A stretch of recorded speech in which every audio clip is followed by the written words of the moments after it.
start again. Today, Friday the 27th of February 2026, June Stafford has kindly agreed to share some thoughts on the time she spent in Lower Barrington from 1968 to 1996. Welcome, June. Thank you, Aileen.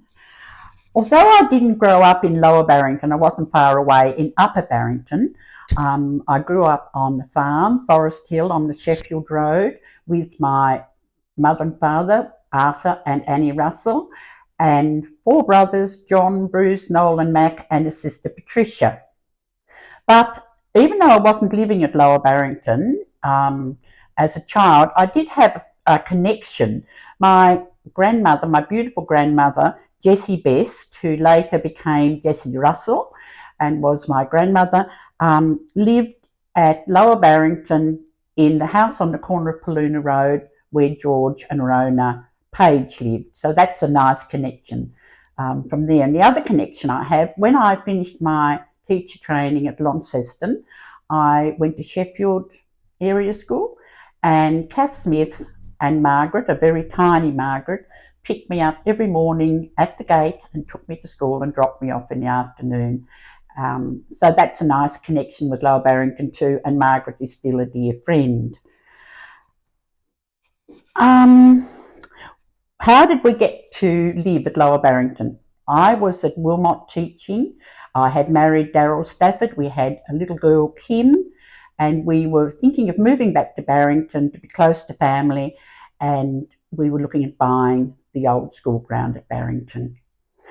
When we were going to Devonport with our plans, I happened to notice in the overgrowth near the church at Lower Barrington Baptist Church a sign saying for sale.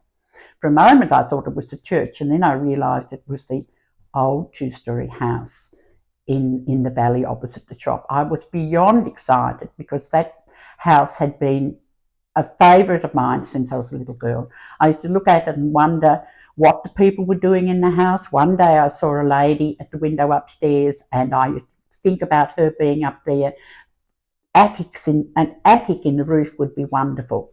So we never did build at Barrington. My mother and father bought the block of land at the school ground, and they moved off the farm when my brother John took over, and they built there instead. So we bought Lower Barrington, the old house with the attics and the stairs opposite the shop, and moved in 1986. The house belonged to Jim Price. The first day we moved in was a beautiful day. Jim was there all day with us, and we thought, well, he'll be moving on. But as evening came, he did say, if I stay, I could sleep in the bedroom upstairs and I won't be much trouble. It broke my heart, but we knew that he couldn't stay and live with us. So rang his daughter in Hobart, popped him on the train, and off he went to a lovely new life down there with his family, which was wonderful. Now, some history about the house that we bought. For over 100 years, it had stood in the valley, watching the changes in the community, and there were many, many, many changes. It was a two-storied timber dwelling. It was built in 1879 for James and Mary York. He was the manager of the Don Store Trading Company at the Don. He lived at Melrose. They were building a new store opposite, across the road from where the house was built, which is where the Lower Barrington shop stood for many, many years. I think it's now a residence. So James and Mary moved from Melrose up to Lower Barrington and settled in their lovely new home. Sadly, the store was later destroyed by fire, but before that happened, there were dances, concerts, church services, weddings, all sorts of things happening in that building, which was wonderful for the district. Down the bottom of the garden, the house that we bought, there is a bank, and that is the part of the tram line that ran from Melrose to Lower Barrington. In about 1879, I think it was extended another 11 miles to Lower Barrington, which was wonderful. It brought produce and people. It left at 9 o'clock in the morning and arrived down at the Don, where the other Don store was, at about 11 o'clock in the morning.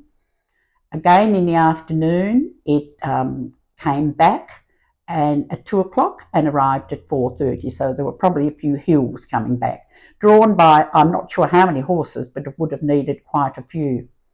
Now, along that tram line, when they were making it, they felled a lot of huge trees. One of those trees was cut into timber, and all the timber from the house at Lower Barrington came from that one tree, which must have been enormous. There must have been some great old giant trees there in that bush that was untouched forever, I guess. So that was wonderful.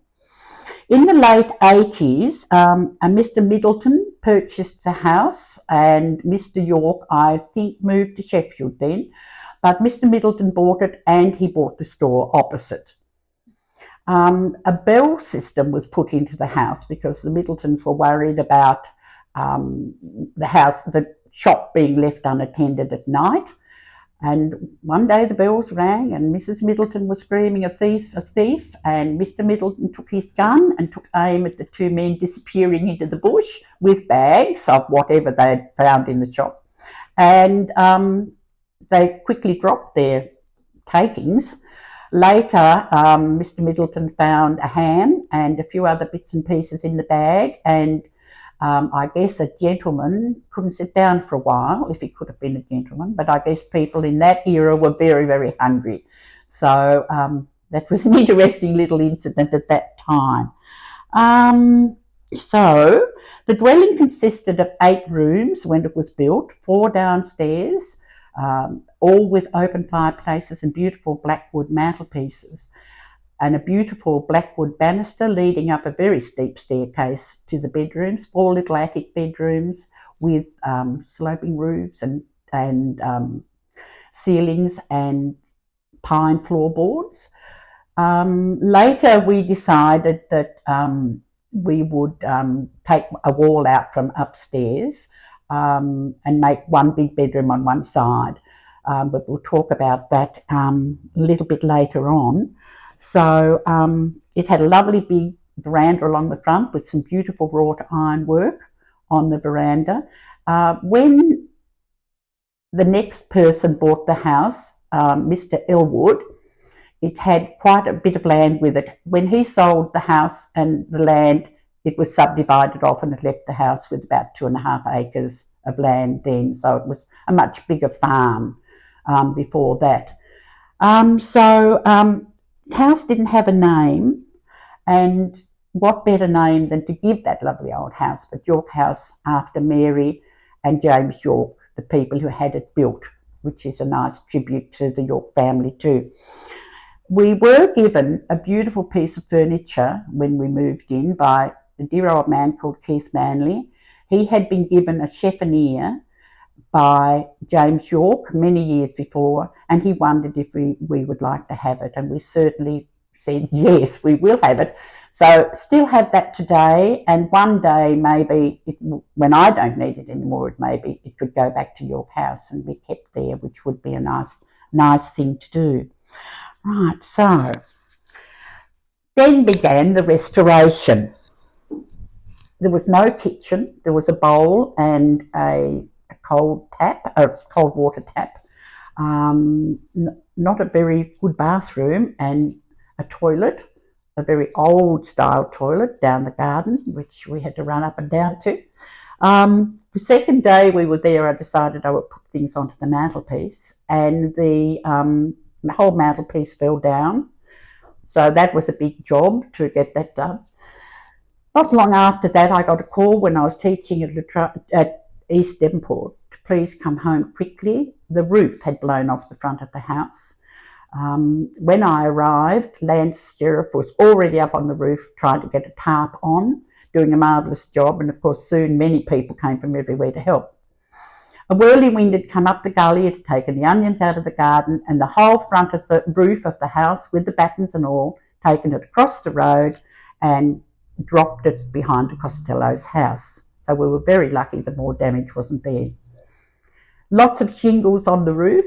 So we had sticks for many years. We had to remove them for insurance purposes, but I guess shingles are probably still on the back under the tin. I'm not sure about that. So that was um, a bit of an excitement happening there. The garden. There was nothing in the garden. There was one huge laurel tree. We had lots and lots of laurels, and people came from all over to get buckets of laurels, and lots of happy memories about stoning them all and had black mouths and black fingers. Sometimes then we planted lots and lots of trees. There had been an orchard there at one time, but we didn't have a lot of success with the orchard. But I notice now Mike has a lovely orchard there. Pardon me. When I drive past now and look at the garden, I think, oh, all the trees are so big, and I think, June, you're responsible for that forest. But Mike said that that's one of the reasons they bought the house, because of all the beautiful trees. So that's lovely too. We had lots of visits from National Trust, who used to come and spend time once a year, one afternoon a year, and have a wander around with different members and things. So that was enjoyable as well. So some beautiful memories about the house. Lying in bed at night and watching the beautiful millions and millions of stars, which you don't ever see in the city, and I did miss those when I eventually moved to Melbourne, and it brought back memories of doing up the bedroom upstairs when we pulled out the wall. Lots and lots of plaster had been damaged, so we had to find a way to get it out of the bedroom. So we lowered 89 bags of horsehair laden plaster out through the window on a rope down into the garden to be carted away. And we had to leave the windows open to let the dust out because it was terribly dusty. And one night we went back up and the chimney was covered, the chimney breast in the middle of the room was covered with hundreds of swallows. They'd found their way in on their way to warmer countries, and that's where they spent the night. And the next morning when the sun came up, they all flew out through the window and disappeared to go on to wherever they had to go to. And that was a lovely memory of the early days there too. Another lovely memory is lying there at night and hearing the frogs in the dam, the glump, glump, glumping noise. When we moved in, it was a swamp, and Jack made it into a dam later. So that improved our view quite a lot. The little quails used to live down there as well, and they were dear little things running around. So lots of lovely events took place at the house.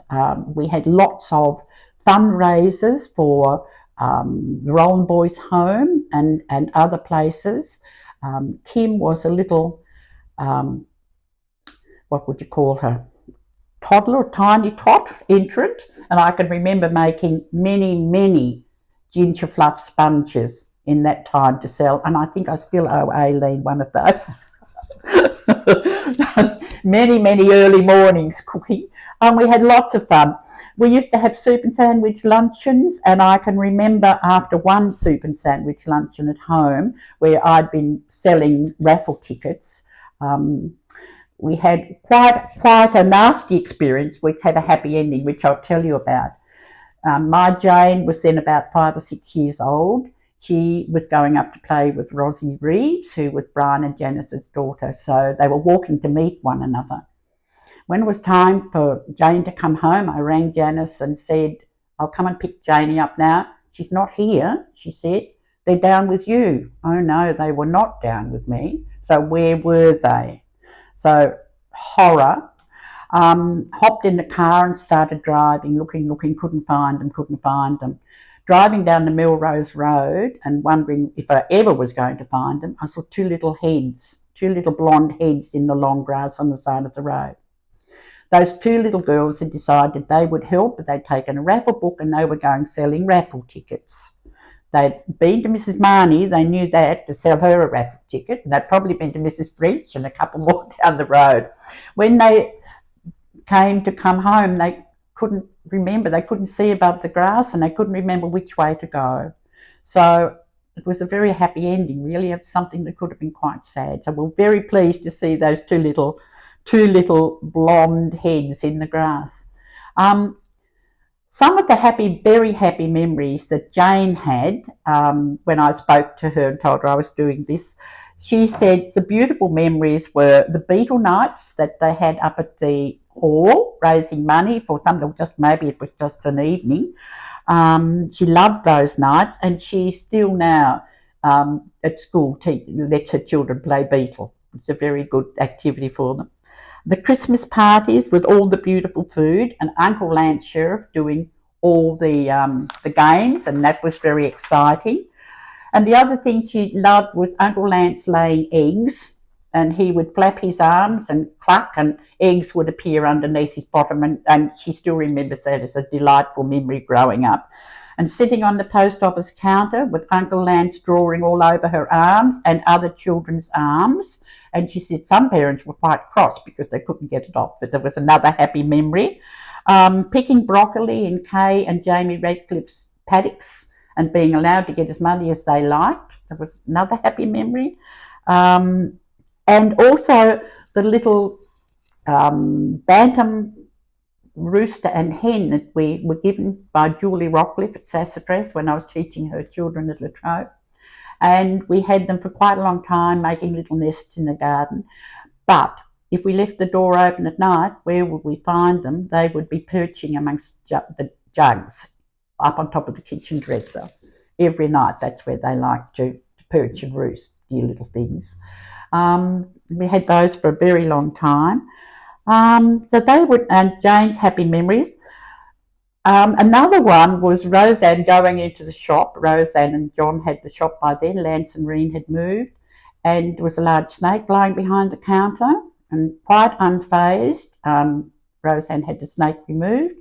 But in the storeroom were the babies.